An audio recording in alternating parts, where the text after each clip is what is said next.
नमस्कार सभी लोग कैसे हैं? अपनी-अपनी वीडियो ऑन कर लीजिए, माइक ऑन कर लीजिए।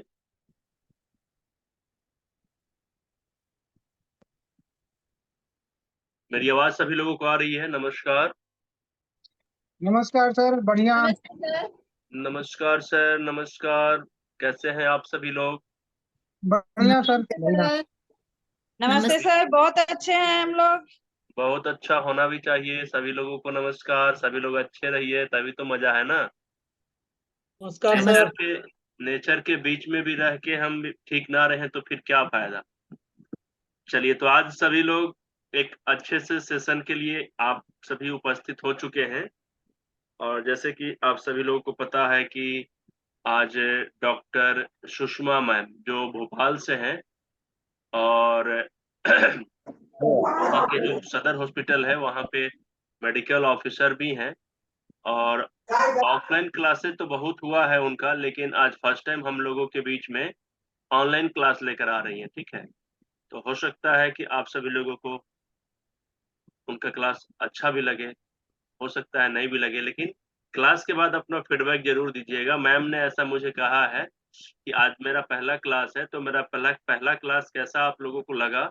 आप सभी लोग ज़रूर बताइएगा ताकि ये अपनी तैयारी और अच्छा करके अगले बार के लिए आएँगी, ठीक है? क्योंकि अभी बहुत सारे क्लास हैं जिनको लेना है। आज सिर्फ़ इंट्रोडक्शन देंगी कि क्या हम लोगों को एक सिलेबस होना चाहिए कि हम चाहे किसी भी फ़ील्ड के चिकित्सक हो, तो चिकित्सक लोगों को सबसे पहले अपने शरीर के बारे में जानना बहुत ज़रूरी होता है, ये पहला कदम होता है। जैसे ही हम अपने आप को चिकित्सा के क्षेत्र में लेके जाते हैं ना, तो पहले सबसे जो जानने वाली चीज़ें होती हैं, वो ये होता है कि हमें अपने पूरे शरीर के बारे में जानना बहुत ज़रूरी होता है, ठीक है? तो आज हम लोग उसी के बारे में जानेंगे और मैं चाहूँगा कि सुषमा मैम हम लोगों के बीच में हो, उपस्थित हैं। माइक ऑन कर लीजिए मैम, वीडियो भी ऑन कर लीजिए। पता नहीं कहाँ है, ढूँढ लेता हूँ।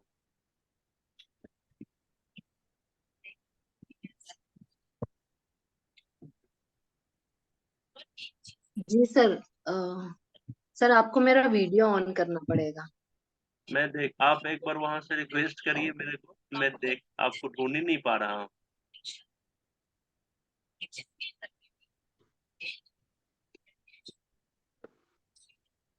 सर मैं अपना हाथ ऊपर करती हूँ। हाँ, करिए, करिए।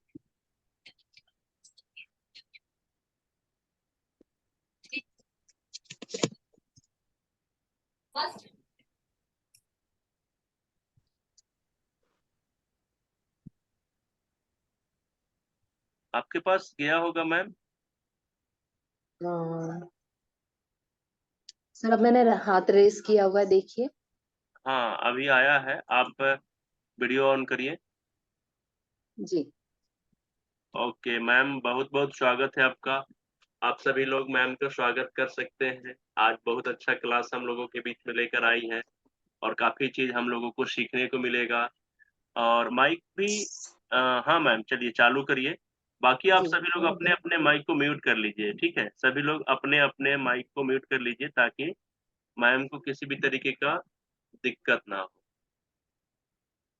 थैंक यू सर, मुझे ये अपॉर्चुनिटी देने के लिए। और सारे पार्टिसिपेंट्स का मैं दिल से स्वागत करती हूँ और आभार व्यक्त करती हूँ कि मुझे एक मौका मिला है खुद आपके साथ साथ खुद को भी अपग्रेड करने का। तो एक छोटा सा इंट्रोडक्शन पहले मैं अपने बारे में देना चाहती हूँ कि मैं आप लोगों के बीच से ही हूँ और मैं मध्य प्रदेश भोपाल की निवासी हूँ। मेरा बेसिक क्वालिफिकेशन होम्योपैथी से है, BHMS, और मैंने प्रैक्टिस ऑफ मेडिसिन से MD भी किया हुआ है। और मैं एक्यूपंक्चरिस्ट होने के साथ साथ नेचुरोपैथी से जुड़ी हुई हूँ।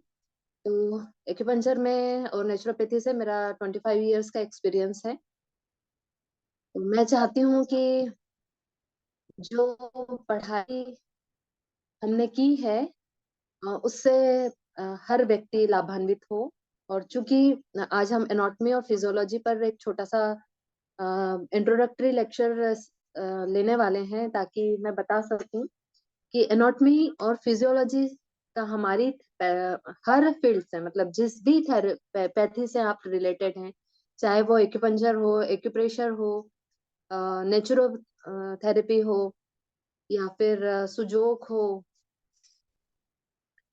कलर थेरेपी हो, मैग्नेट थेरेपी हो, जिस भी तरह की विधा से आप संबंधित हैं, चाहे वो नर्सिंग हो, फिजियोथेरेपी हो, तो हमारे लिए हमारे शरीर की संरचना को जानना क्यों बहुत ज्यादा जरूरी है।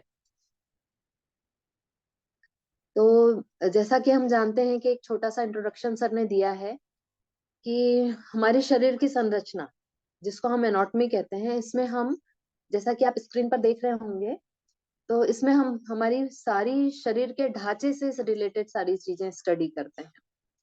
और ये जो ढांचा है हमको एक शेप देता है, हमको एक आकार देता है। अगर हम हमारे शरीर में यह हड्डियां ना हो तो हम एक बेशेप हो जाएंगे, जैसे एक अमीबा होता है, या जैसे हम आटा मार देते हैं, तो आटा मार दिया तो जहां जिस कटोरी में रख दिया तो कटोरी के शेप का हो गया, प्लेट में रख दिया तो प्लेट के शेप का हो गया। तो अगर ये हड्डियां नहीं होगी तो हम जैसे स्ट्रेट बैठे हुए हैं या खड़े हो रहे हैं या हाथ ऊपर करके खड़े हैं, या हम कोई मुद्रा बनाना चाहते हैं, तो ये सब हम नहीं कर पाएंगे। तो अब आप कहेंगे कि ये शरीर संरचना को जानकर हमको क्या करना है? हमको जो पढ़ना था वो तो हमने पढ़ लिया, हमको पता है हाथ में कहाँ पे हमारा सिर है, कहाँ गर्दन है, कहाँ पे लीवर है, कहाँ पे किडनी है, हाथ पैर कहाँ है,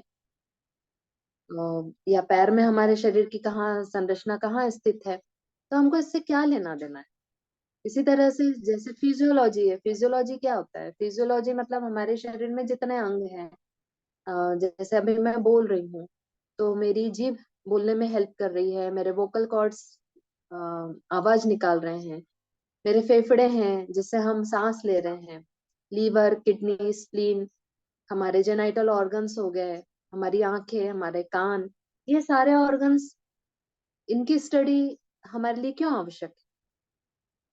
तो अगर हम ये देखें कि हमारे शरीर के बारे में हमको अगर जब पता होगा, पूरे डिटेल्स में पता होगा, तो कोई पेशेंट आया हमारे हमारे पास कि सर मेरा ना यहाँ कूल्हे से लेकर पूरे पैर तक नीचे तक दर्द जाता है, ना मैं बैठ पा रहा हूँ, ना मैं खड़े हो पा रहा हूँ, ना मैं ठीक से चल पा रहा हूँ, मुझे लगता है कि मेरी कोई नस दब। तो अब हमारे शरीर में बहुत सारी नसें हैं जो कमर से लेकर पैरों तक जाती है, सिर्फ एक ही नर्व नहीं है। जैसे हम कहते हैं शाइटिका हो गया, तो बहुत ही सामान्य सी बात है कि हमारे रीढ़ की हड्डी से नसें निकलती हैं और वो अलग अलग हिस्सों में जाती हैं। तो गर्दन में से जाएगी तो पूरे हाथ में जाएगी, तो गर्दन में दर्द बताएगा, कहेगा यहाँ झुनझुनी हो रही, फिर वो दर्द यहाँ तक आ रहा है, मैं थोड़ा सा सामान उठा लाता हूँ तो मुझे यहाँ दर्द होने लगता है, फिर मुझे चक्कर भी आते हैं और बहुत अनकंफर्टेबल फील करता हूँ। तो ये आपको पता है कि यहाँ से हमारी सर्वाइकल नर्व्स जाती। तो जब आपको स्पेसिफिक इसके बारे में जानकारी होगी, हर अंग के बारे में जानकारी होगी कि तो आप इसका पेशेंट को पूरे डिटेल्स बहुत अच्छे से बता पाएंगे, जिसका प्रभाव आपके पेशेंट पर इतना गहरा होगा कि उसका कॉन्फिडेंस आपके ऊपर बढ़ जाएगा। और जब आपको पता होगा कि ये शाइटिका नर्व हमारी जांग की हड्डी से होते हुए हमारी एड़ी तक जाती, तो एड़ी तक के जाने में वो जो रूट फॉलो करती है, तो हाथ में जहाँ पे आपकी शाइटिका नर्व जाएगी, अगर आप रिफ्लेक्सोलॉजी में हैं या आप सुजोग करते हैं या क्लासिकल टीसीएम करते हैं, ट्रेडिशनल चाइनीज एक्यूपंक्चर करते हैं, या फिजियोथेरेपी सिखाते हैं या नेचुरोपैथी सिखाते हैं, से ट्रीटमेंट करते हैं, तो आपको बहुत अच्छे से पता होगा कि हमको कहाँ पे बहुत माइन्यूटली, हमको बहुत स्पेसिफिकली हमको पता होगा कि हमको क्या करना है। तो इस वजह से हम जब इसका नॉलेज लेंगे तो हमारे लिए ये बहुत बड़ा हथियार साबित होगा, जिससे हम अपना यश भी मिलेगा हमको, हमको मतलब पैसा भी बहुत अच्छे से हम फीस लेने में, हमारा जब जब कमांड अच्छा होगा तो एक अर्निंग भी हमारे लिए बहुत अच्छी होगी। तो जैसे कि हम जानते हैं, सर ने भी बताया कि एनाटॉमी, एनाटॉमी मतलब हमारा जो अस्थि तंत्र है, ठीक है, कंकाल तंत्र जिसको हम कहते हैं, कि हम इसमें क्या क्या स्टडी करेंगे।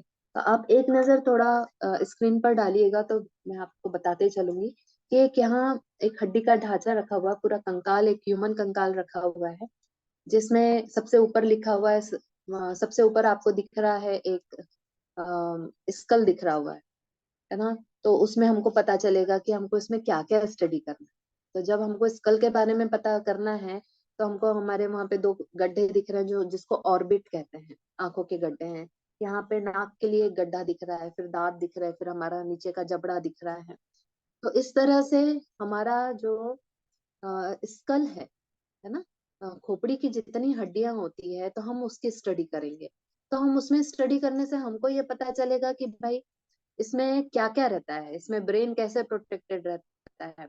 एक छोटा सा एग्जांपल देखते हैं कि हमारे सिर है, तो इसमें पूरा हमारा जो ब्रेन है, उसको प्रोटेक्शन के लिए ईश्वर ने, प्रकृति ने ये संरचना बनाई हुई है कि इसको, वो इतना कोमल और इतना कॉम्प्लिकेटेड सिस्टम है कि उसको कहीं से भी थोड़ी भी चोट ना लगे। तो आप देखेंगे कि हमारा पूरा स्कल बहुत अच्छे से है, कॉम्पैक्ट सिस्टम बना हुआ है, बहुत स्ट्रॉन्ग सिस्टम बना हुआ है।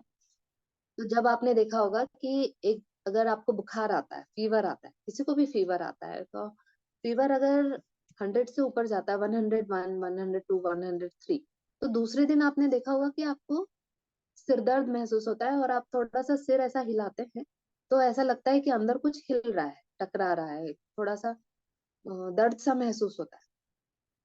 तो ये स्कल की वजह से जब हमारा बॉडी का टेम्परेचर बढ़ता है, तो ब्रेन का भी टेम्परेचर बढ़ जाता है, तो ब्रेन में इन्फ्लेमेशन होती है। तो आपको पता होगा कि जब फीवर बढ़ रहा है, और जब आपको ये पता हो गया कि स्कल की वजह से वहां से जो टेम्परेचर है, जो ताप बढ़ा हुआ है, तापमान बढ़ा हुआ है, तब हमको इसको प्रोटेक्ट करना है। तो हमको क्या करना पड़ेगा कि हमको यहाँ पे सिर पे पट्टी रखना पड़ेगा। ठीक है, गले पे पट्टी रख सकते हैं, सिर पे पट्टी रखते हैं, पेशेंट के हाथ पैरों को थोड़ा सा ठंडा रखते हैं, तो टेम्परेचर जल्दी डाउन हो जाता है। तो इससे आपको पता चला कि स्कल हमारा बहुत प्रोटेक्टिव सिस्टम है, और उसके अंदर का जो ब्रेन है, तो ब्रेन को भी हमको प्रोटेक्ट करना है। तो उसके लिए हमको क्या करना पड़ेगा, आपके पास बहुत सारे टूल्स होंगे कि कहाँ आपको क्या लगाना है, कौन सा कलर लगाना है, जिससे आपका फीवर बहुत जल्दी उतर जाए। तो इस पूरे सेशन में जब मैं आपको एनाटॉमी और फिजियोलॉजी के बारे में आपको बताना शुरू करूंगी, तो हम इसमें एक एक डिटेल्स स्टडी करेंगे। तो जैसा आप यहाँ स्केलेटल सिस्टम दिख रहा है आपको, तो हम एक सेंटर लाइन में हमको दिख रहा है, एक खोपड़ी दिख रही है, और उसके बाद सीने की हड्डियां दिख रही है, जिसको रिब केज कहते हैं, और उसके बाद एक पतला सा सिस्टम दिख रहा है, जो हमारा पूरा स्पाइन बनाता है। स्पाइन के नीचे एक पेल्विस दिख रहा है, जिसमें आपको इलियम, सैक्रम, ये सारी हड्डियां दिख रही है।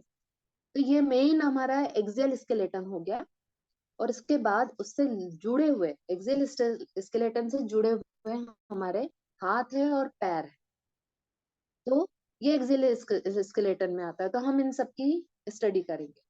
तो इससे हमको क्या पता चलेगा, हड्डियां तो हमने पढ़ ली, हड्डियों के साथ जो जोड़ बन रहे हैं, जोड़ हमारे लिए, हम जितने भी थेरेपिस्ट हैं, हीलर्स हैं, उनके लिए जोड़ बहुत इंपॉर्टेंट होता है, क्योंकि यूजुअली जोड़ों का दर्द लेकर पेशेंट बहुत बार आता है हमारे पास।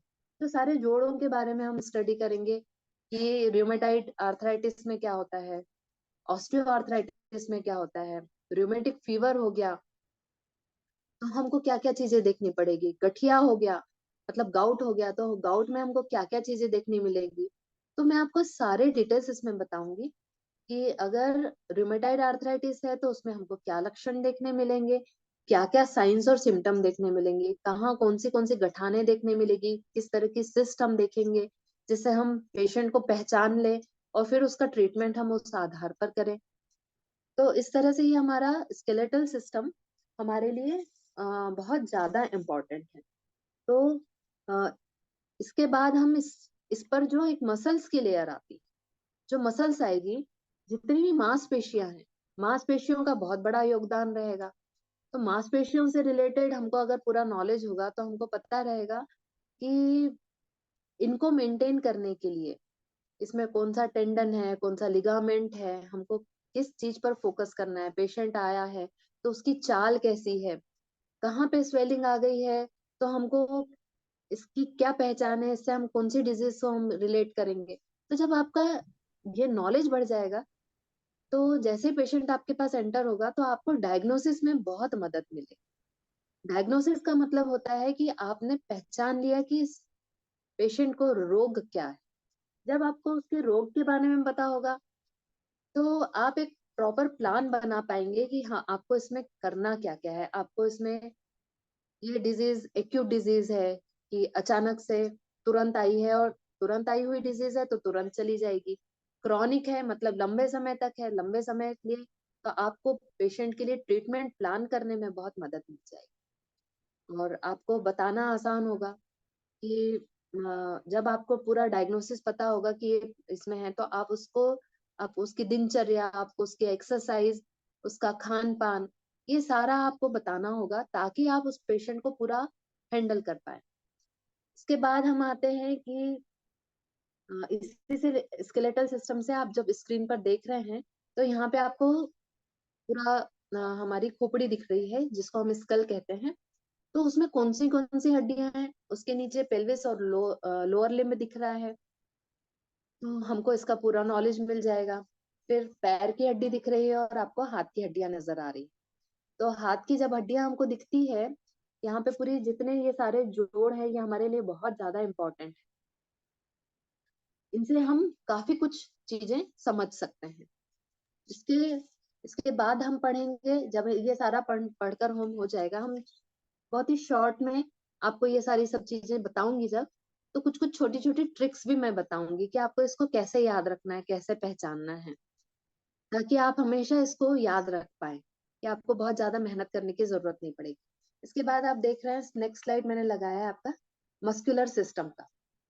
तो सारी मसल्स, ठीक है, पूरी मसल्स के बारे में हम छोटा छोटा सा नॉलेज लेंगे जिससे आपको क्या बेनिफिट होगा। अब आपके पास कोई आया बोल रहा है कि मेरे चेहरे में लकवा लग गया, कि मेरे दाहिने चेहरे के हिस्से में मुझे लकवा लग रहा है, तो अब आप क्या करेंगे? बोले लकवा लग गया है, ठीक है, आपको जो प्रेशर पॉइंट्स लगाने हैं या कलर थेरेपी करनी है या नेचुरोथेरेपी से आपको जो भी चिकित्सा करनी है, तो उससे आपको ये मस्कुलर सिस्टम को जान के क्या फायदा होने वाला है।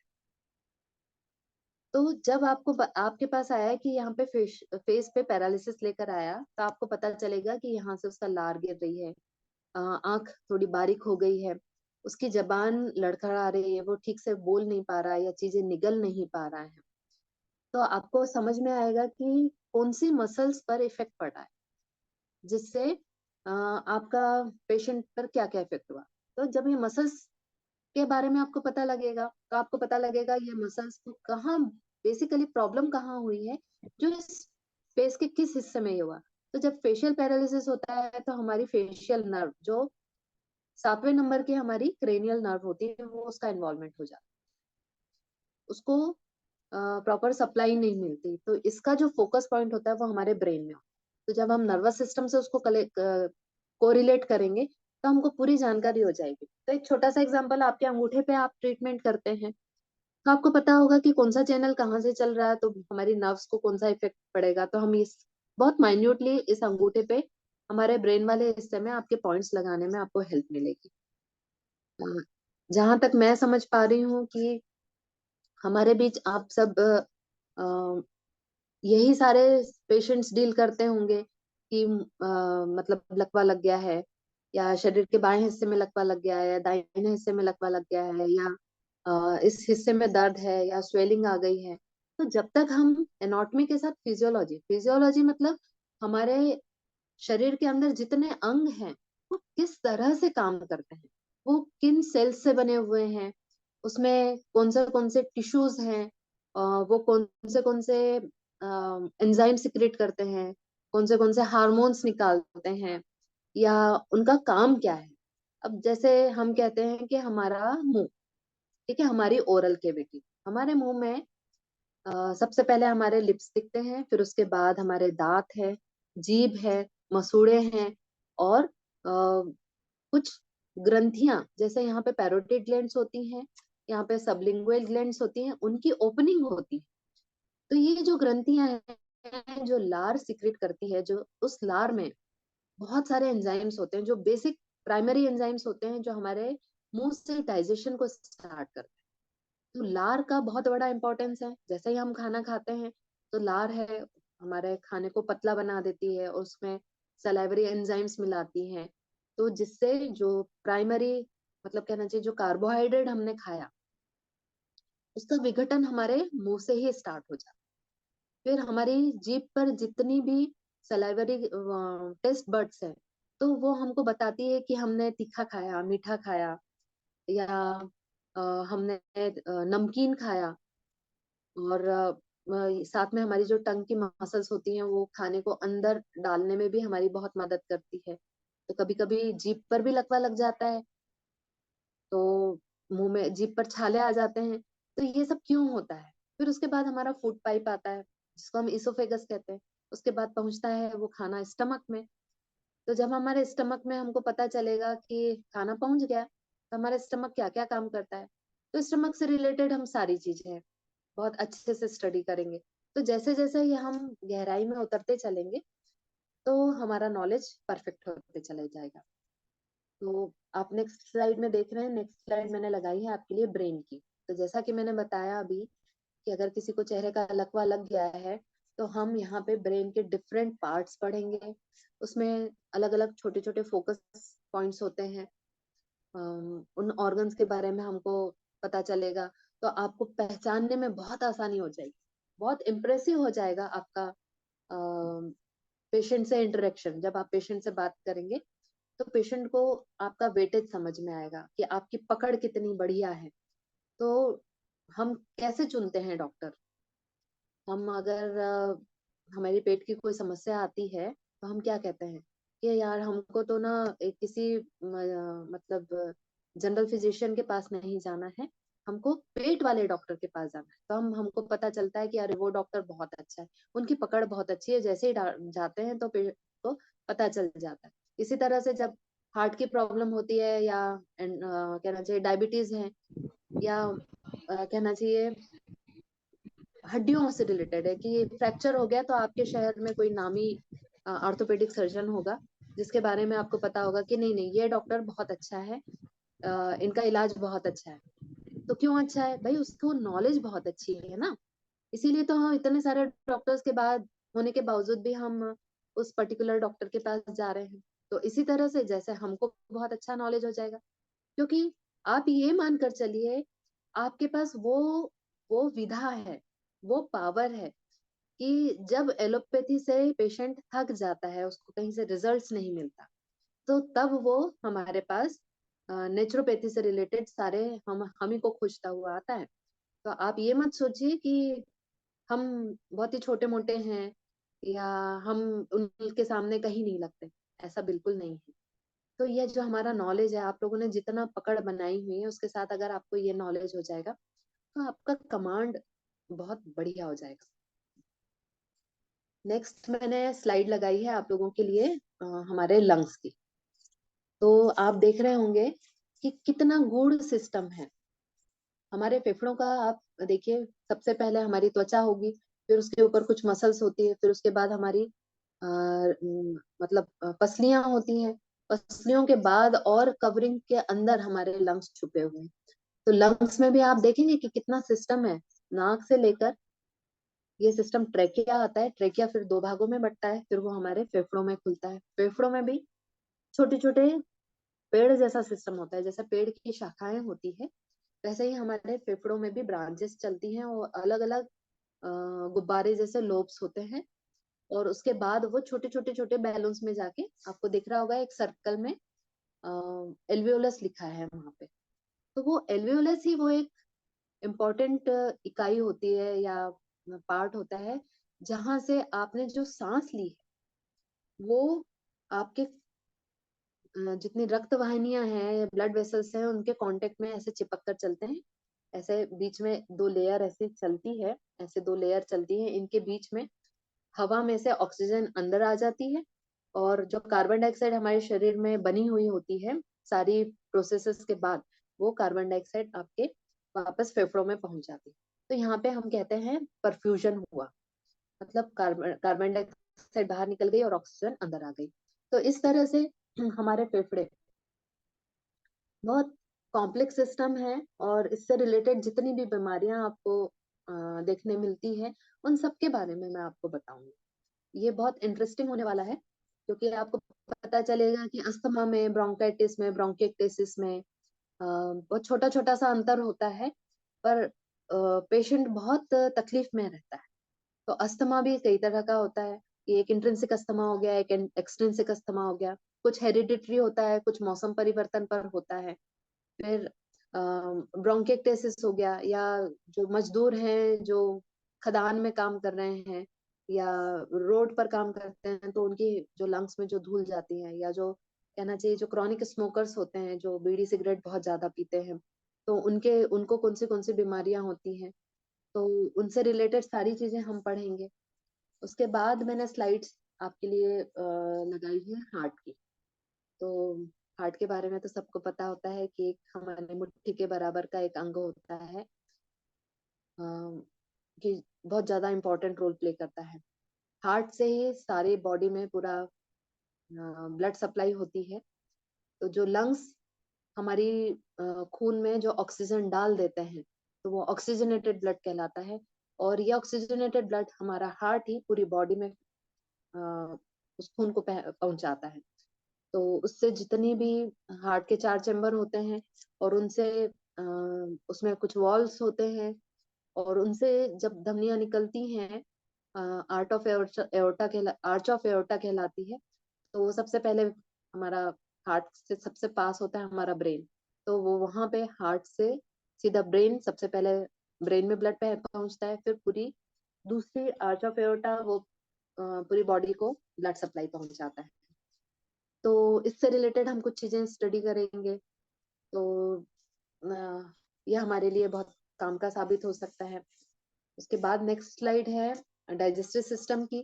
तो जैसा कि मैंने आपको बताया कि डाइजेशन का फर्स्ट पार्ट हमारे ओंठों से शुरू होता है, हमारी ओरल कैविटी, उसके बाद हमारा एसोफेगस, फिर स्टमक, फिर हमारा duodenum, small intestine, large intestine, फिर वो आ जाता है रेक्टम में और एनस में। तो मुंह से स्टार्ट करते हुए जितनी सारी सब चीजें इसमें आती है, तो उसमें लिवर भी आ जाएगा, आपका पेनक्रियास भी आ जाएगा, और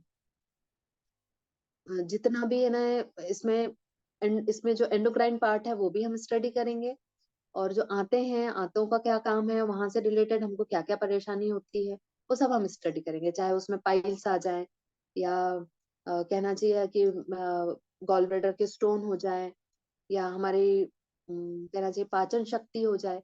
क्योंकि कहते हैं ना कि पेट ही सारे रोगों का जड़ है।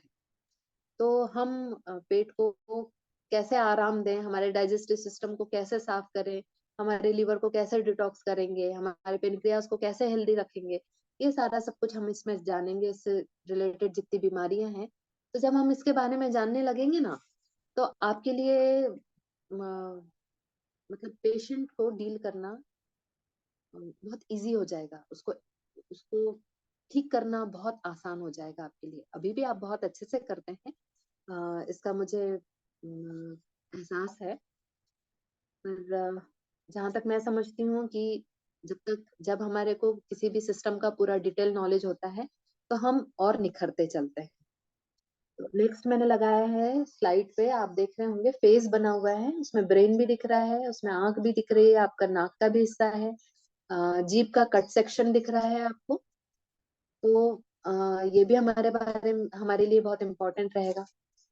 नेक्स्ट आपका स्लाइड में आपको दिख रहा है आंख और कान।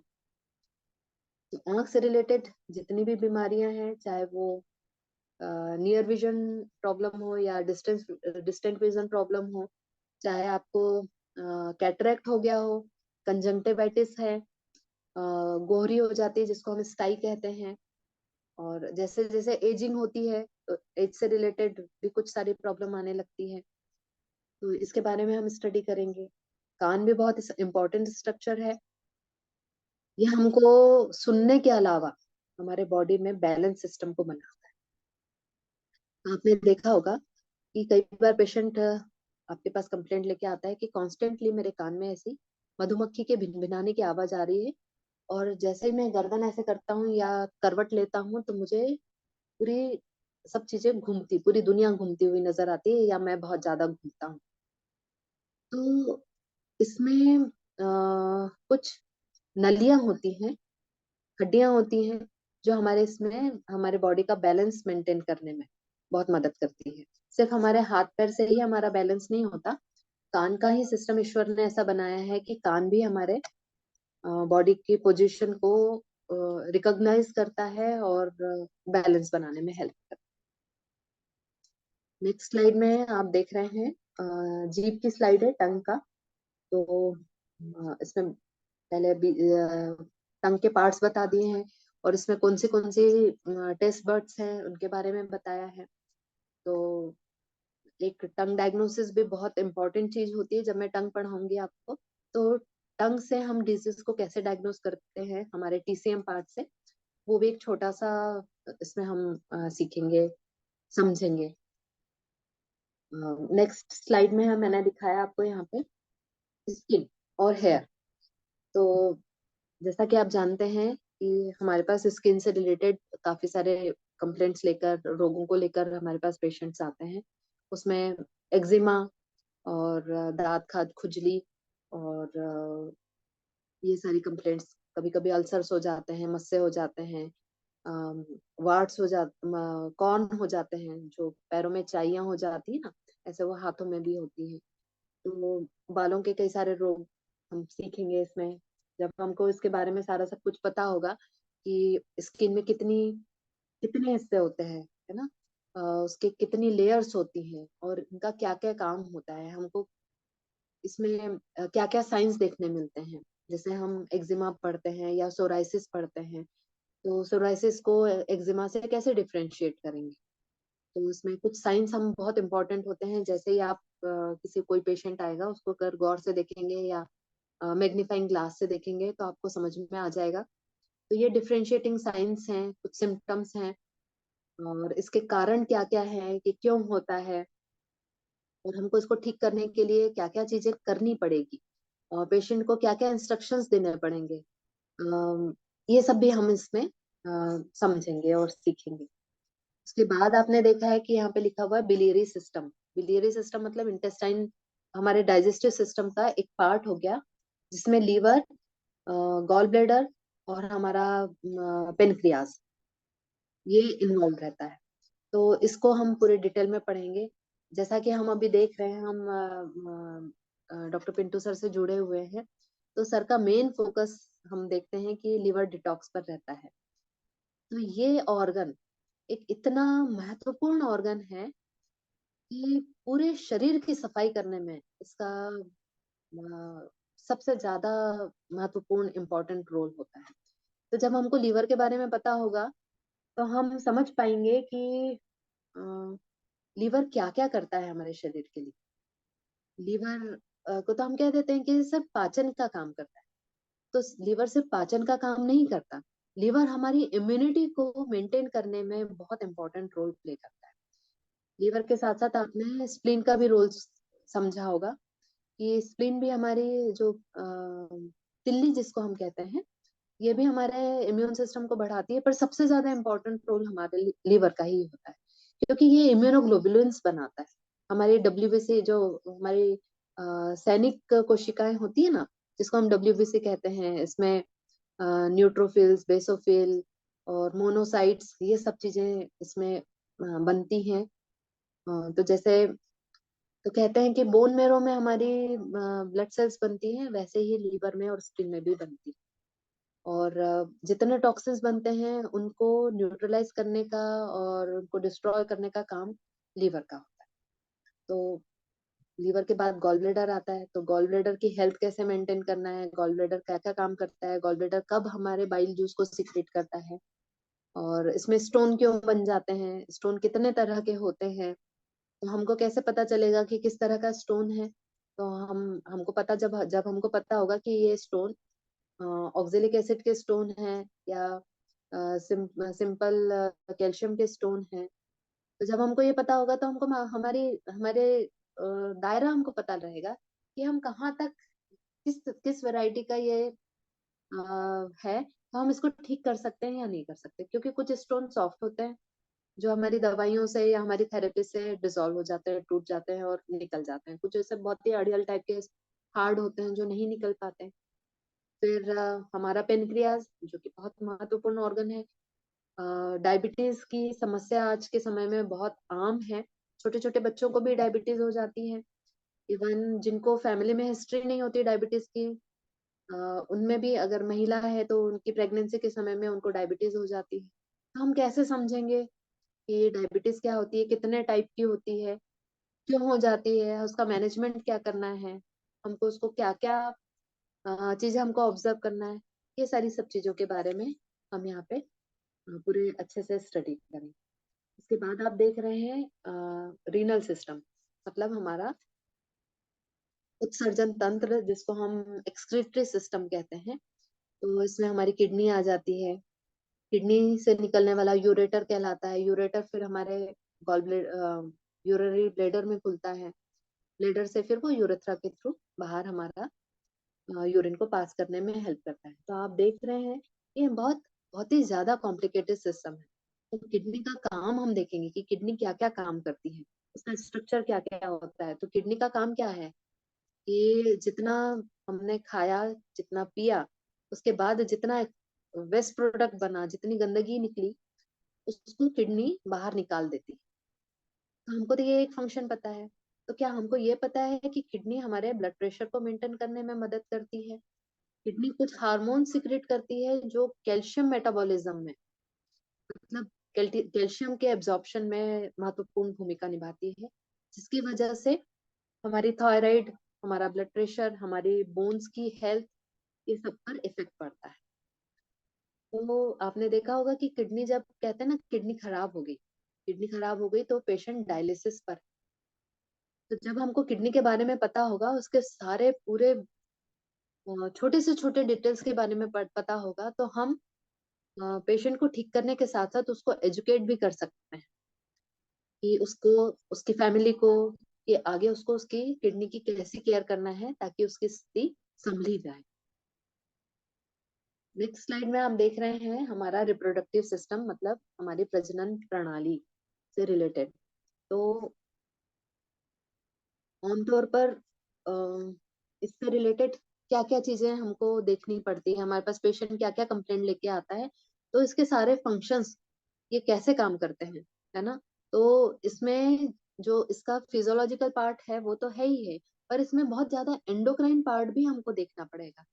क्योंकि जैसे ही अ, बच्चा पैदा होता है और उसकी बढ़त होती है, तो उसमें हमारे मतलब प्रजनन तंत्र के जो हार्मोन होते हैं वो बहुत महत्वपूर्ण भूमिका निभाते हैं। तो कहना चाहिए हमारी संतति को आगे बढ़ाना, और उसके साथ साथ हमारी हमारी बॉडी की ग्रोथ के लिए हमारा जो रिप्रोडक्टिव सिस्टम है वो बहुत महत्वपूर्ण भूमिका निभाता है। अब हमने ये सारा सब कुछ देख लिया, तो अब छोटा छोटा ब्रीफ में बता रही हूँ कि हार्ट, हार्ट से हम ये तो हमारा स्केलेटल सिस्टम हमने देख लिया कि हम एनाटॉमी में क्या क्या स्टडी करेंगे और कौन से ऑर्गन्स होते हैं, उनकी एनाटॉमी हमने स्टडी कर ली। अब हम आ जाते हैं फिजियोलॉजी पर। तो फिजियोलॉजी में हम क्या क्या पढ़ेंगे, क्या क्या सीखेंगे। तो सबसे पहले स्लाइड में हम देख रहे हैं कि एक हार्ट दिख रहा है। तो हार्ट के बारे में तो हमने एनाटॉमी में पढ़ लिया कि हार्ट ऐसा ऐसा होता है, इसका शेप ऐसा होता है, इसमें ये स्ट्रक्चर होते हैं, इसका काम ये होता है, और इससे रिलेटेड हमको क्या क्या तकलीफें और उससे सिम्टम्स क्या क्या होते हैं वो हमको पता लगेंगे। तो इसके बाद हम देखेंगे कि कार्डियक साइकिल का एक स्लाइड आपको दिख रहा है।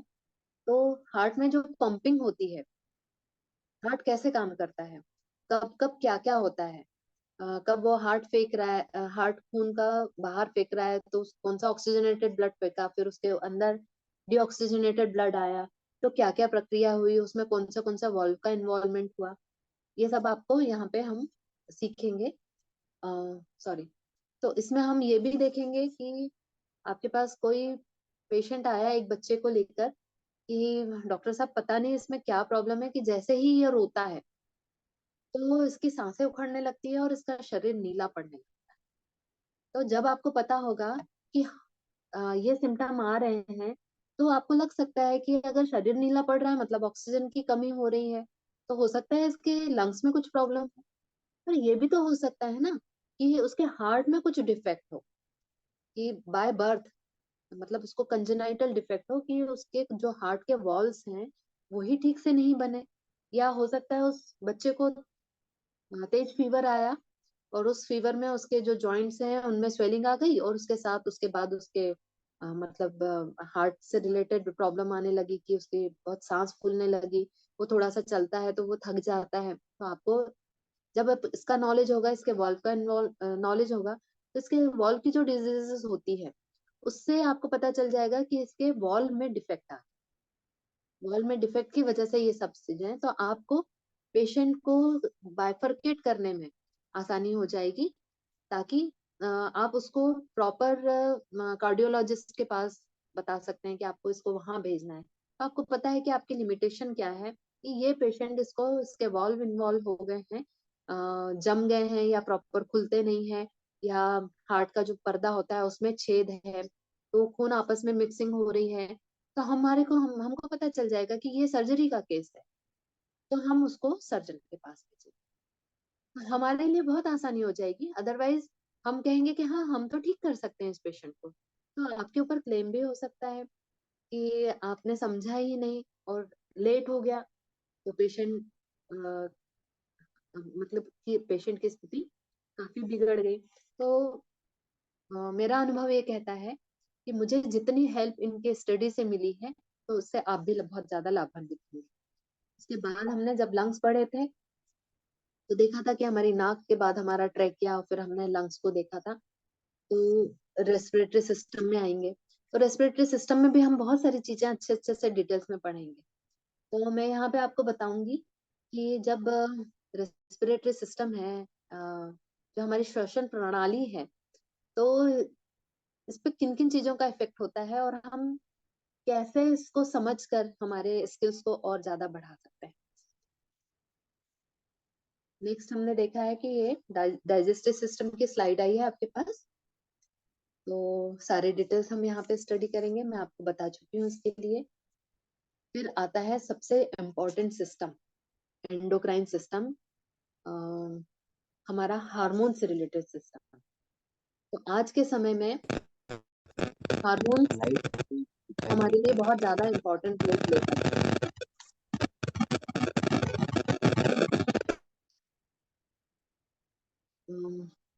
तो हार्मोन्स हमारे शरीर में क्या रोल प्ले करते हैं?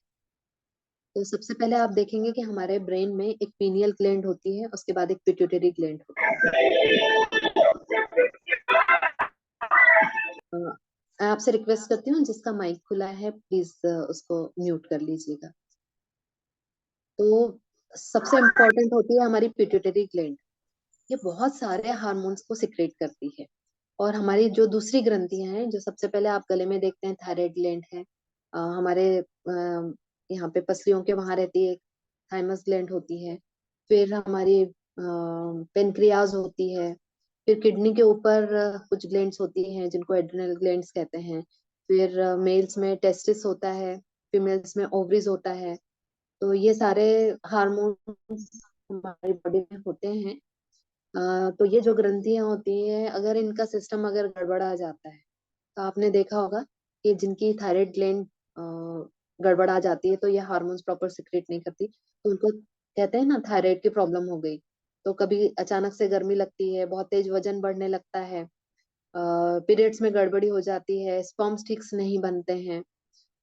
तो इनका अगर हमको नॉलेज होगा तो हमारी पकड़ बहुत अच्छी मजबूत बनेगी, तो हम इन पर बहुत अच्छे से काम कर सकते हैं।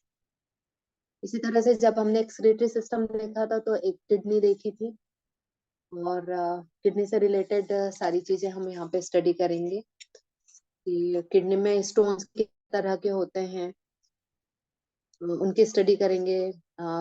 ब्लैडर में क्या क्या प्रॉब्लम हो सकती है, कहाँ का कैंसर हो जाता है, फिर पुरुषों में प्रोस्टेट ग्लैंड कैसे बढ़ती है, तो उसके क्या सिम्टम्स मिलते हैं, हम उसके लिए हम क्या क्या उसके लिए ट्रीटमेंट के लिए क्या क्या हम कर सकते हैं। फिर यूरिन से रिलेटेड इन्फेक्शन हो जाता है जिसको यूटीआई कहते हैं, यूरिनरी ट्रैक्ट इन्फेक्शन, उसके लिए क्या क्या हमारे पास टूल्स रहेंगे। इसके नॉलेज से हम काफी हद तक सीख सकते हैं। आंखों का सिस्टम भी हमने देखा, फिर हमने कान का कंपाउंड सिस्टम भी हम देखेंगे, स्किन और बालों के बारे में सीखेंगे, फिर प्रेगनेंसी से रिलेटेड चीजें भी देखेंगे, क्योंकि हमारे पास जो दुनिया की किसी थेरेपी में प्रेगनेंसी से रिलेटेड कंप्लेंट को ठीक करने का पावर नहीं है या समझ नहीं है, वो टूल हमारे पास है। हम नेचुरोपैथ जो हम थेरेपिस्ट हैं हमारे पास प्रेगनेंसी से रिलेटेड अगर हम चाहें तो बहुत कुछ कर सकते हैं। तो अगर हम प्रेगनेंसी के डिफरेंट ट्राइमेस्टर्स के बारे में, 3 ट्राइमेस्टर होते हैं, पहला, दूसरा और तीसरा, तो कंसीव करने में अगर किसी को प्रॉब्लम हो रही है, इनफर्टिलिटी है, तो उसके बारे में भी समझेंगे।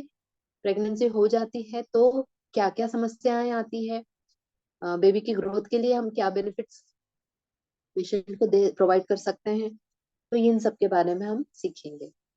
फिर सबसे इम्पोर्टेंट है बेबी।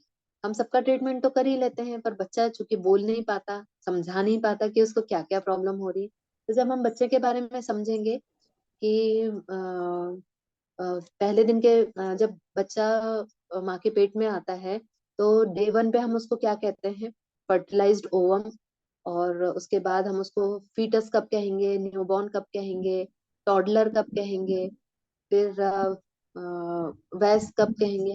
तो ये सारे डिफरेंट स्टेजेस हम सीखेंगे। बच्चों से रिलेटेड क्या क्या बीमारियां होती हैं, बच्चों की हड्डियों में बीमारी होती है तो एक रिकेट्स होता है, एक ऑस्टियोमलेशिया होता है, तो उनकी ग्रोथ से रिलेटेड उनको क्या क्या प्रॉब्लम्स होती है, ये सब हम ब्रीफ में ये सारी सब चीजें स्टडी करेंगे। तो उम्मीद है कि नर्वस सिस्टम और ब्रेन, ये सारी सब चीजों से मैं उम्मीद करती हूँ कि मैं कुछ अच्छे से जानकारी आपको दे पाऊंगी। मैं सर से रिक्वेस्ट करती हूँ कि सर मुझे आज के लिए जितना मैं बताना चाहती हूँ मैं सब बता चुकी हूँ। अब आप आगे कंटिन्यू करिएगा। Thank you very much. Thank you ma'am. Thank अपना यू सर। अपना स्क्रीन स्टॉप कर सकती हैं अगर आप चाहें जी सर। और एक सेकेंड जरा सा।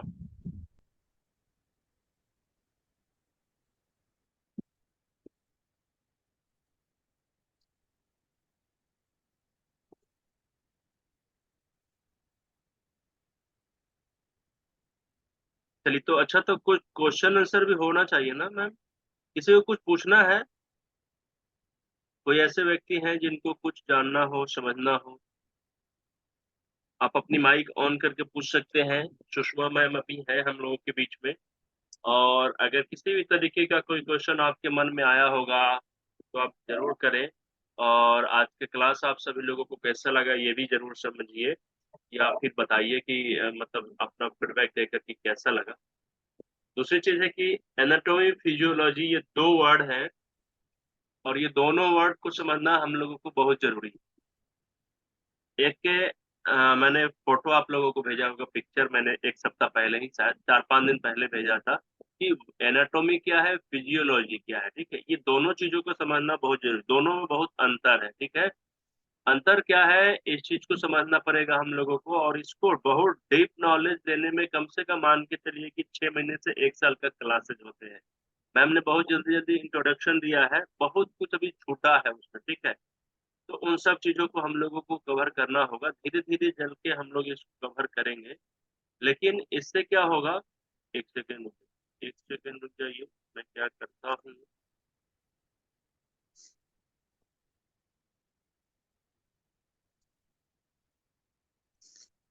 चलिए, तो मैं क्या कह रहा था कि इन दोनों चीजों को समझने में हम लोगों को काफी समय लगेंगे, काफी मेहनत करना पड़ेगा, बहुत समय देना पड़ेगा, सीखना पड़ेगा, तब जाके हम इसमें थोड़ी सी जानकारी हासिल कर पाएंगे। क्योंकि एनाटॉमी फिजियोलॉजी को पढ़ने में जहां तक मुझे ऐसा लगता है कि हम लोगों को 1.5-2 साल की जरूरत पड़ेगी, अगर कंटिन्यू हम लोग एक सिलेबस के हिसाब से सप्ताह में 1 दिन या 2 दिन क्लास करते हैं, उसके नोट्स बनाते हैं, उस पर काम करते हैं, थोड़ी सी स्टडी करते हैं, तब जाके अगर हम चाहेंगे कि सप्ताह दिन, 10 दिन, 2 महीने, 3 महीने में हम पूरा कंप्लीट कर लें, तो मुझे ऐसा लगता है कि ये संभव नहीं है। बहुत असंभव टाइप का हो जाएगा, ठीक है। हाँ, इतने दिन में हम इसको रिवीजन जरूर कर सकते हैं। अगर मैं पहले पढ़ा हूँ, पहले से मेरी जानकारी है, तो मैं इतने दिनों में अच्छे तरीके से फिर से रिवीजन कर सकता हूँ, क्योंकि एक-एक चीज को पढ़ने में काफ़ी समय लगते हैं। एक-एक टॉपिक को पढ़ने में 2-2 3-3 क्लासेस कभी-कभी चले जाते हैं, ठीक है। अब एक उदाहरण देता हूँ, ब्रेन है, तो ब्रेन एक छोटा टॉपिक नहीं है, ब्रेन में ही कितने पार्ट्स होते हैं, ठीक है। हार्ट है, लंग्स है, एक किडनी है, तो बहुत सारे नर्वस सिस्टम है, पाचन तंत्र है, ठीक है। तो ये सारी चीज़ों को समझने में बहुत ज़्यादा समय लगता है, याद करना पड़ता है, इसके अपने बायोलॉजिकल नेम अलग-अलग होते हैं, ठीक है? तो उस नेम के हिसाब से अगर हम लोग पढ़ें, तो एक-एक वर्ड हम लोगों को जल्दी याद ही नहीं होगा, ठीक है?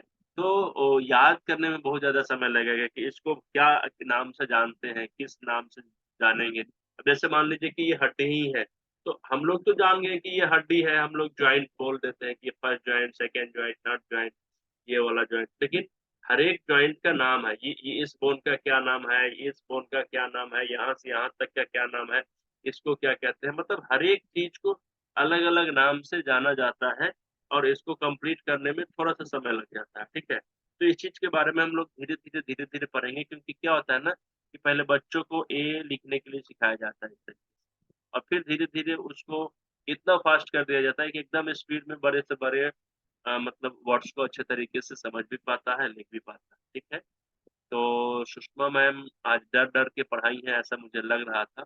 कॉन्फिडेंस की थोड़ी-सी कमी थी, क्योंकि ऑनलाइन अभी आधे घंटे से स्क्रीन शेयर कैसे करना है ये सीख रही थी, ठीक है? तो मतलब अभी तो फ़िल्म चल रहा था, फ़िल्म से पहले डायरेक्टर और ये हीरो के बीच का हीरो जितने भी एक्टर लोग थे, ये चल रहा था कैसे हम लोग को करना है। तो अभी मैम ने सीखा कि कैसे हम लोग स्क्रीन शेयर करेंगे। और ऑफ़लाइन क्लास करने का अनुभव अलग होता है, ऑनलाइन क्लास करने का अनुभव अलग होता है, लेकिन धीरे-धीरे क्या है कि हम लोग इसको मेंटेन कर लेंगे, ऐसा मुझे लगता है। बाकी फिर भी आप अपना फीडबैक ज़रूर दीजिएगा, और अगर किसी तरीके का किसी को भी कोई क्वेश्चन आंसर करना है, तो हैंड राइज़ करके आप ज़रूर पूछिएगा। और दूसरी चीज़ है कि अगले संडे को फिर हम लोग इसके आगे वाले क्लास करेंगे। तब तक आप लोगों की ज़िम्मेवारी क्या है कि जितने भी लोग प्राकृतिक चिकित्सा में नेचुरोपैथी पे काम कर रहे हैं, एज़ ए चिकित्सक, है ना? एज़ ए नेचुरोपैथी डॉक्टर्स, है ना? तो आप लोग कम से कम उन लोगों तक ये मैसेज ज़रूर पहुँचाइए कि हम लोग एनाटॉमी फिजियोलॉजी क्लास शुरू कर रहे हैं, और ये हमारे लिए जानना बहुत ज़रूरी है। और अभी हमारे क्लासेस कुछ फ्री चलेंगे, तो जब तक आप सभी लोग इसको जॉइन कर सकते हैं। आप लोगों के पास एक लिंक भेजा गया होगा व्हाट्सएप ग्रुप का, तो ग्रुप को शेयर कर दीजिए। ग्रुप का जो लिंक है इसको शेयर कर दीजिए, ठीक है? आप सभी लोग मेरी बातों से सहमत होंगे? तो आप लोगों को अगर कुछ पूछना होगा, कुछ क्वेश्चन होगा, तो आप ज़रूर करिए। सबसे पहले कौन करना चाहेंगे? कोई नहीं? सब लोगों को कुछ समझ में आया भी या फिर ऐसे ही निकल गया ऊपर से? जी, महिमा मैम बताइए। महिमा मैम? अच्छा,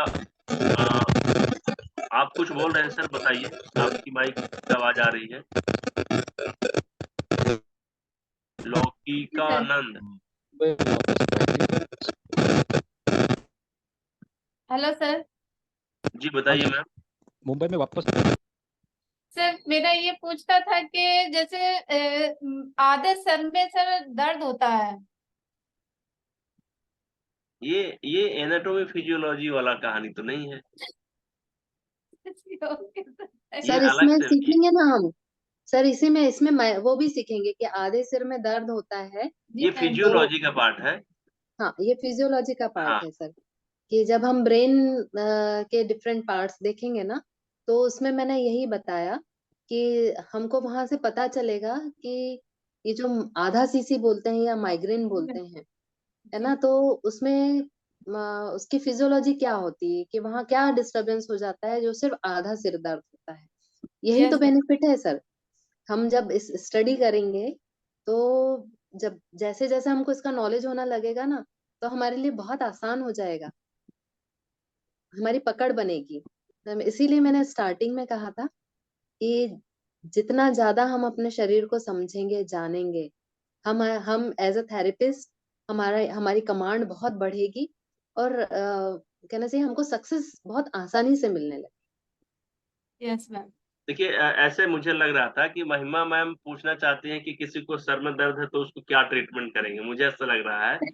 लेकिन सही सर बात है सर ना। का तो सर मुझे मालूम है, लेकिन सर आधे सर में जैसे अधिकतर आधा सर में पेन होता है, तो सर वो बहुत देर में जाता है पेन। देखिए बहुत से लोग ऐसे हैं कि चिकित्सा तो कर लेते हैं, इलाज तो कर लेते हैं, लेकिन वो क्यों हुआ, क्या कारण था वहां पे होने का, ये सब समझ नहीं पाते हैं। तो क्योंकि ये फिजियोलॉजी का पार्ट है, हम लोगों ने कभी भी इसके बारे में अच्छे तरीके से स्टडी नहीं किया है, तो इस तरीके से हम लोगों को थोड़ा सा दिक्कत समस्या आते हैं। तो ये क्लासेस करने के बाद में ना बहुत सारी चीजें हम लोगों को समझ में आएंगी, और हम लोग एक के मतलब क्या होता है, चिकित्सकों की तरह हर एक चीजों को देख सकते हैं, समझ सकते हैं, और फिर उन लोगों को अच्छे तरीके से ट्रीटमेंट दे सकते हैं। ठीक है, दो दो चीजें हैं।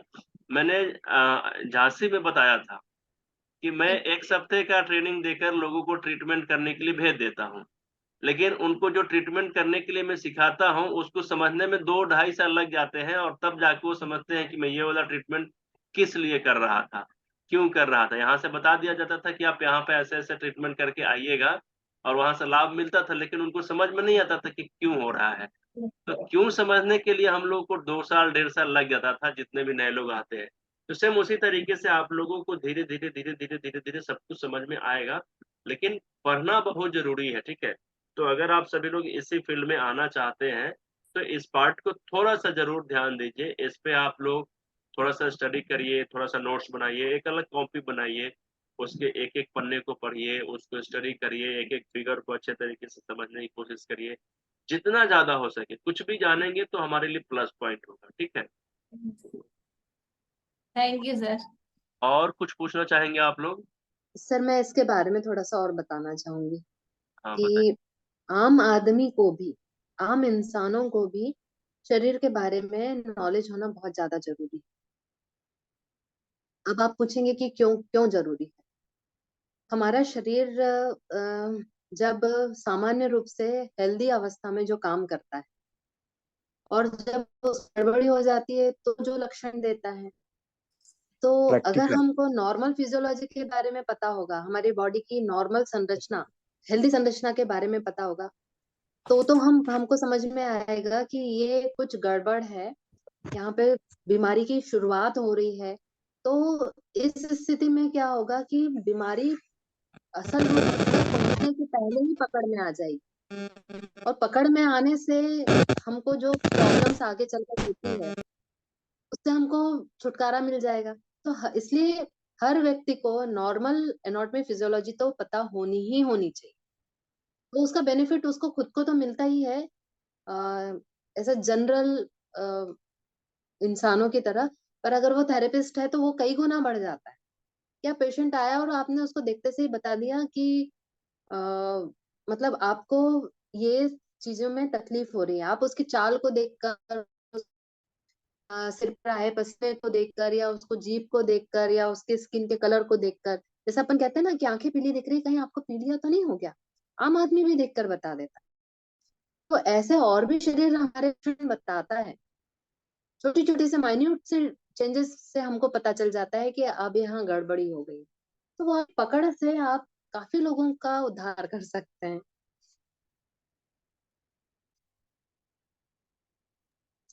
चलिए, इसलिए मतलब तो एनाटॉमी और एक फिजियोलॉजी तो क्वेश्चन हम लोग के बीच में या कुछ बताना चाहते हैं सर हैं, डॉक्टर लुक के नाम कहाँ चला गया, मैं पढ़ता हूँ तब आप समझ पा रहे हैं सर। मैं आपको लुकेंदर लुकेंदर सर जी हैं शायद, आप अपनी माइक ऑन करिए एक बार और बोलिए क्या कहना चाहते हैं सर, कहाँ से हैं आप? Yavatmal Maharashtra. Okay okay okay, बताइए सर। हम कह रहे थे सर लास्ट टाइम कि प्रैक्टिकल कोर्स अगर होते हैं सर आपकी वो आवाज थोड़ा बड़ा धीरे धीरे आ रही है। प्रैक्टिकल अगर कोर्स अगर होते हैं जैसे बॉम्बे में या मुंबई में, तो वो करना चाहते सर। अच्छा, मुंबई वाले क्लास में आप आए थे क्या? हेलो, आप मुंबई वाले क्लास में आए थे क्या? प्रैक्टिकल कोर्स जी नहीं आए नहीं थे सर, तो वापस से करना था। प्रैक्टिकल कोर्स वापस से अगर आपको ऐसे कोर्स कराया होते हैं जाएगा, प्रैक्टिकल, आपको वो कराया हम जाएगा। अटेंड आप अगर ग्रुप में होंगे तो आपको उसमें सूचना दी हाँ जाएगी। बहुत अच्छे तरीके से हम लोग एक प्रैक्टिकल वर्कशॉप की तैयारी कर रहे हैं और बहुत जल्द आप लोगों को एक रेसिडेंशियल वर्कशॉप की बारे में जानकारी मिलेगी बहुत अच्छे तरीके से। और उसमें क्या होगा कि 3 तरीके से आपको प्रैक्टिकल कराया जाएगा। फर्स्ट टाइम हम लोग इस तरीके से तैयारी कर रहे हैं कि आपको 3 तरीके से किया जाएगा। एक क्या होगा, पहले तो उसके बारे में लर्निंग दी जाएगी थ्योरिकल, जैसे अभी हम लोग बातचीत कर रहे हैं जस्ट इस तरीके से। दूसरी आपको हाँ जी। प्रैक्टिकल कराया जाएगा और तीसरी मरीज के साथ आपको दिया जाएगा मौका कि आप मरीज पर ट्रीटमेंट करिए। और ये 1-2 दिन का नहीं होगा, लगभग 10 दिन से 1 महीने तक का होगा, ठीक है? तो आपको जिस तरीके से भी प्रैक्टिकल करने का मज़ा हो, लेना ओके हो, सर। आप उसमें आप पार्टिसिपेट हाँ कर जी। सकते हैं। और इसमें क्या है ना कि बड़ा ओके। मज़ेदार हम लोग इस तरीके से करने जा रहे हैं कि देखिए पूरे भारत में क्या है ना, प्रैक्टिकल के नाम से 10 मिनट 1 घंटा तो सब लोग करा रहे हैं, 2 घंटा दे 1 दिन 2 दिन। लेकिन एक चीज़ की कमी मैंने देखा है, वो क्या चीज़ है आप सभी लोग भी अनुभव करेंगे कि एक वर्ड है कि हम लोग 2 साल, 3 साल, 4 साल, 5 साल पढ़ते हैं, तो 1 साल हम लोग इंटर्नशिप करते हैं। समझ में आ रहा है ना सभी लोगों को? ये वाला चीज़ अभी कहीं न कहीं गैप हो गया है। तो अब मैं इस चीज़ को फिर से लेके आ रहा हूँ आप लोगों के बीच में। आप आराम से रह के इंटर्नशिप की तरह आप रह के करिए और सारे चीज़ों को जो हम लोग पढ़े हैं उसको प्रैक्टिकल करेंगे, खुद पे नहीं करेंगे, मरीज पे करेंगे और 1 दिन नहीं करेंगे, कुछ दिन तक करेंगे और वो रोज़ आके मरीज हम लोगों को फीडबैक देगा ताकि हमारा कॉन्फिडेंस बहुत ज़्यादा हाई होगा, ठीक है? तो इसकी तैयारी हो चुकी है, लेकिन आप लोगों तक थोड़ा-सा समय लगेगा मैसेज जाने में, ठीक है? Sir thank you very much. Okay sir. और किसी का कुछ डाउट है? माइक ऑफ कर लेंगे जिन लोगों की बात हो गई है। और 1-2 क्वेश्चन और लूँगा क्योंकि 10 बज गया है, ज़्यादा समय मैं नहीं लेना चाहूँगा। तो इस क्लास को हम लोग यहीं पे रोकेंगे, फिर अगले क्लास में हम लोग मिलेंगे। तो अगले क्लास से हम लोग एक नए टॉपिक से एक अलग तरीके से जुड़ेंगे। एनाटॉमी में पूरे बॉडी में क्या-क्या है, किस-किस चीज़ से मिलकर हमारा शरीर बना हुआ है, इन सब चीज़ों पे थोड़ा-सा हम लोग पहले पढ़ेंगे, फिर हम लोग जाके फिजियोलॉजी को टच करेंगे, ठीक है? तो आप सभी लोग हमारे साथ बने रहिएगा। क्वेश्चन किसी को है तो हाथ उठा लीजिए, माइक ऑन कर लीजिए, पूछ सकते हैं ताकि अच्छा देवेंद्र श्रीवास्तव सर पूछना चाहेंगे? पूछिए सर, आइए माइक ऑन करिए अपना। सर नमस्कार। बहुत नमस्कार सर। सर मेरा क्वेश्चन नहीं है, मैं तो डॉक्टर सुषमा पालमोर को बहुत बहुत धन्यवाद देना चाहता हूँ। ये मेरी छोटी सिस्टर है और बहुत डीप नॉलेज है उसको, बहुत पहले से जानता हूँ। बहुत वेरी गुड, बहुत अच्छा आपने सेशन दिया। Thank you so much.